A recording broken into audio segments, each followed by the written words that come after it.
Hi all, welcome to the first part of the video lecture on the sixth module, computer networks.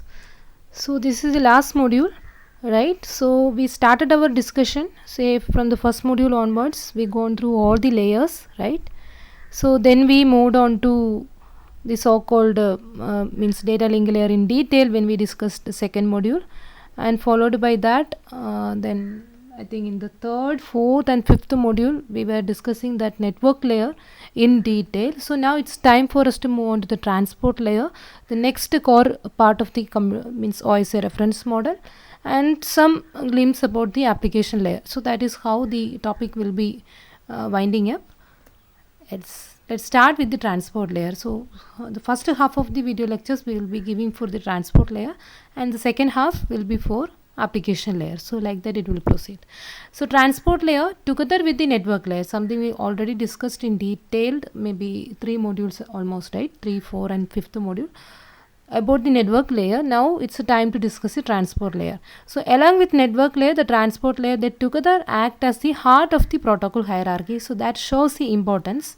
So the network layer provides the end-to-end system packet delivery using datagram or virtual circuit.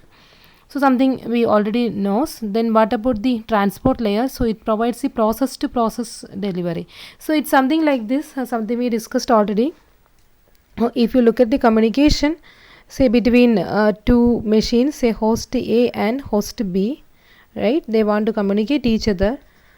Now the network layer is responsible for the end-to-end system delivery of the packets.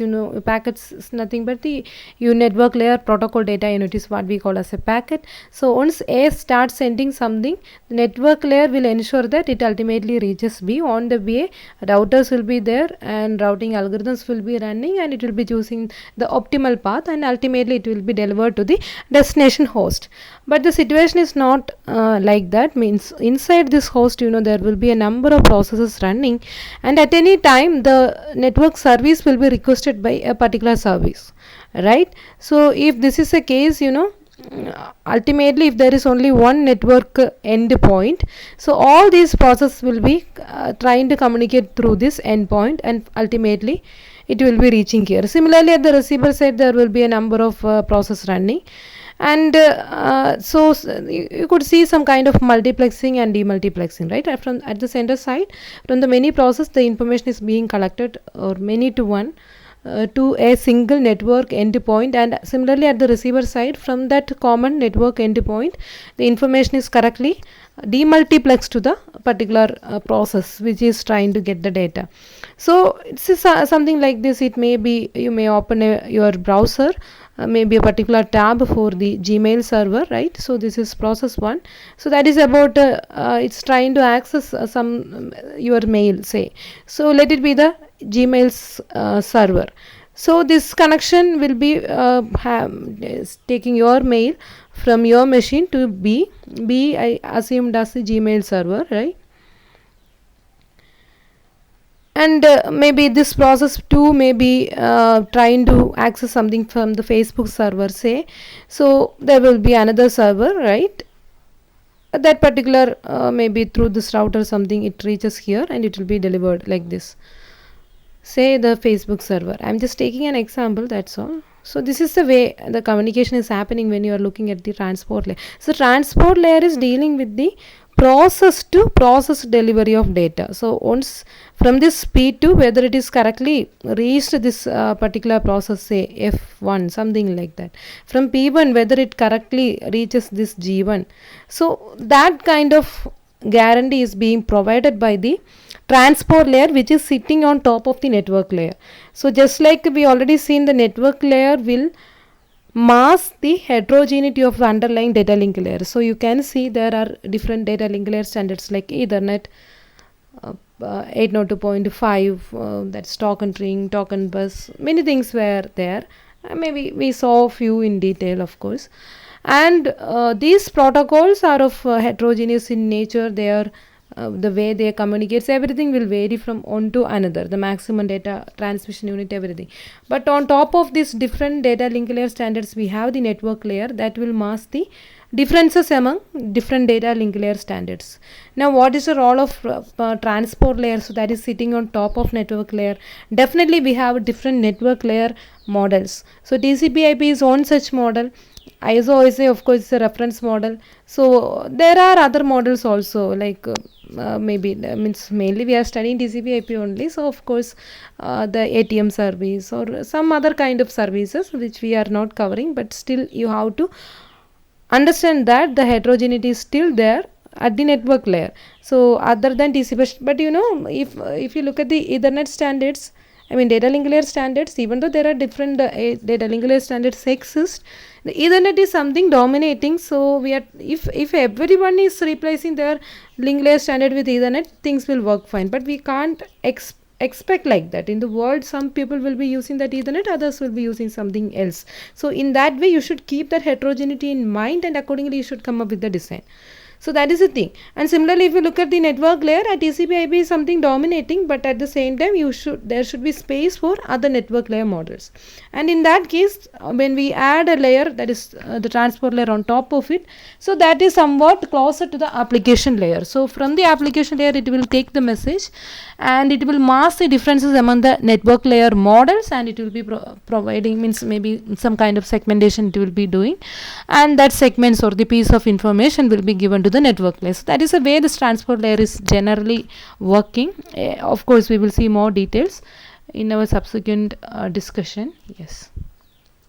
So the transport layer builds on the network layer, on top of network, to provide data transferred from process on a source machine to a process on a destination machine. So now the communication, the actual end point of communication is the process. So here it's end to end, in the sense end to end whole system we are talking about when it comes to network layer. But when it comes to transport layer, it is end to end process we are thinking, means we are taking care. So that is the ultimate end point of communication, right? So with the desired level of reliability, and that is independent of the physical network that is currently in use. This is what I was trying to say. Underlying physical network could be different, but those differences will be masked by the transport layer. And also it will try to add more reliability, in the sense even though the underlying network layer is providing you an unreliable service, the IP protocol, the CROT protocol, IP is actually providing the unreliable best effort delivery only.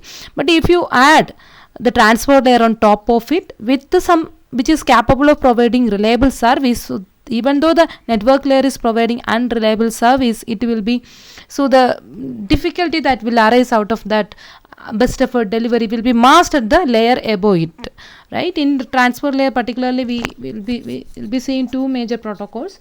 So the TCP protocol, which is of course a reliable protocol, but we have another variation called UDP also, which is an unreliable variation. So that depends on the application. If the application requirement is reliability, definitely it can go with the TCP IP model, because IP is not going to provide reliability, it's a best effort delivery only. But if you don't want a reliability at all from your application side, and what you need is a very simple protocol, because TCP, when it tries to provide you the reliability, it will have some complexity, of course, connection establishment, connection release, like that many things will be involved. And those things, if instead you want a very fast executing simpler protocol and reliability is a not big issue for you, then you can go for the UDP IP combination. But the model is known to be TCP IP, because TCP is of course the main attraction we are having, and UDP also we are providing as an alternative. If that is the case, so the application can choose whether it want TCP or UDP, right? We will see them in detail, of course. So it provides the abstractions that applications need to use in network. So it is just like every layer will provide some kind of abstraction to the layer above it. Also it will be providing its services through the interface. Everything we will see. So application layer is now directly communicating with the transport layer, and transport layer will in turn communicate with the network layer, and which in turn communicate with the data link layer and then physical layer. So that is a flow: the application layer, the transport layer, network layer, right, data link layer, and the physical layer, right? So physical layer we covered in our data communication class, data link layer we maximum covered in module 2, network layer we spend right, that three modules of course, and right now we will see these two things here, right? Yes. Now the network transport and application layers, how they will communicate each other. You can see on top of network layer we have the transport layer, right? So this is the transport layer, and top of that we have the application layer or the session layer. So application session presentation together we call as the application layer in TCP/IP model. So here also that is the case. So transport layer, the one who is working on behalf of that particular transport layer is what is known to be the transport layer entity.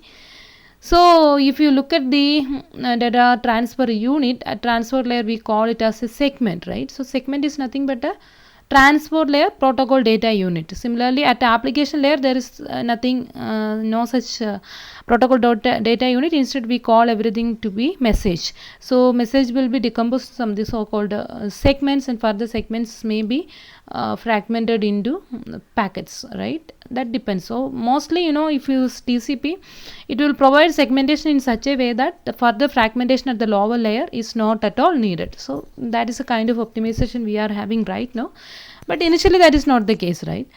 So there will be a transport address by which the application layer can hand over the information, or it's a kind of process identifier, right? Inside your machine, the transport address will correctly or uniquely identify the process which is requesting that particular service. And similarly, we have the network address, the IP address, for example. Similarly, at the receiver side, we have the network address and transport address. And transport address, of course, there may be more than one, in the sense more than one process will be running, right? Each process will be uniquely identified by a particular transport address. We will see it's somewhat technically known as a port number. We will see about this port number in detail in our subsequent discussion. Yeah. So that about this. So there is a network layer address as well as transport. There can be more than one network layer address, of course, but the normal model is like with a number of port numbers, or the transport addresses will be mapping to a single network address. So that is where we have to do this multiplexing and demultiplexing, of course. So that is the idea. So what are all different transport layer services? We should start with the services that are provided to the upper layer, that is a layer above it, and what are all the particular things that is done by this layer. So like that it will proceed. So just as there are two types of network services, when we discuss network layer, we saw that there are services like connection oriented as well as connection less network layer services. Similarly, we have a connection oriented and connection less transport layer services. So if you look at connection oriented transport service, it is somewhat similar to the connection oriented network service in many ways. In both the cases, there are three phases. There will be a connection establishment phase, the data transfer phase, and the connection release phase. Addressing, flow control, those things are also similar to the network layer. In the sense, the algorithms were similar, but the degree to which these things are applied and the way in which they are applied, that will differ. We will see how things will differ. Furthermore, the connectionless transfer service, if you are looking at it, it is also similar to the connectionless network service. And you can see that the connection oriented transport service is typically provided using the TCP protocol, and the connectionless transport service is typically provided using the UDP protocol in a typical TCP/IP model. So however, note that it can be difficult to provide a connectionless transport service on top of a connection oriented service. So the typical combination is like the TCP/IP. As the name of the protocol says, TCP/IP means network layer we have a connectionless unreliable protocol, that is a IP protocol, and on top of that in the transport layer we have the connection oriented reliable protocol, that is TCP protocol. So that is the combination which we are in use currently, and it is a very successful combination even. But if you want, you can go for UDP IP also. So UDP IP means both the network layer and the transport layer are using connectionless unreliable service if the application requirement is like that. But what about using a connection oriented network layer protocol? Connection oriented network layer protocol, for example, is something we didn't discuss, but anyways, the ATM service, right? Or there are many what else, I'm not getting the name, ATM and its some of its predecessors, and many variations were there. There are connection oriented network layer services, but mainly we are focusing on the connectionless network layer service. So that is what we discussed so far. Yeah, ATM is there, a frame relay is there. So like that we have a connection oriented what called network layer protocols. So about this connection oriented network layer protocol, assume that we are using something like a UDP, right? Means in the network layer we have a very good service, it's connection oriented, but on the top of that we are just using an unreliable UDP service. So that is somewhat difficult or so it's a meaningless actually. Normally we will not go for such a combination. That is what is given here. So not that it is difficult to provide a connectionless transport service, say like UDP, on top of a connection oriented network service, say like ATM or frame relay, X.25, many things were there. So since it is inefficient, right, of course it's inefficient to set up a connection to send a single packet and then tear it down immediately, because from the transport layer you are getting the connectionless service. So it will be providing one segment, another segment without any establishment of the connection. So randomly the information will be coming from the transport layer, and for each such information you are supposed to provide a connection establishment, data transfer and tear down phase in the network layer, and again for the next segment you will be doing it again. So that is not going to be an efficient technique at all. Anyways, we don't want it. What we will be focusing is this combination, that is a connection oriented transport layer service over a connectionless network layer service. Now the question is,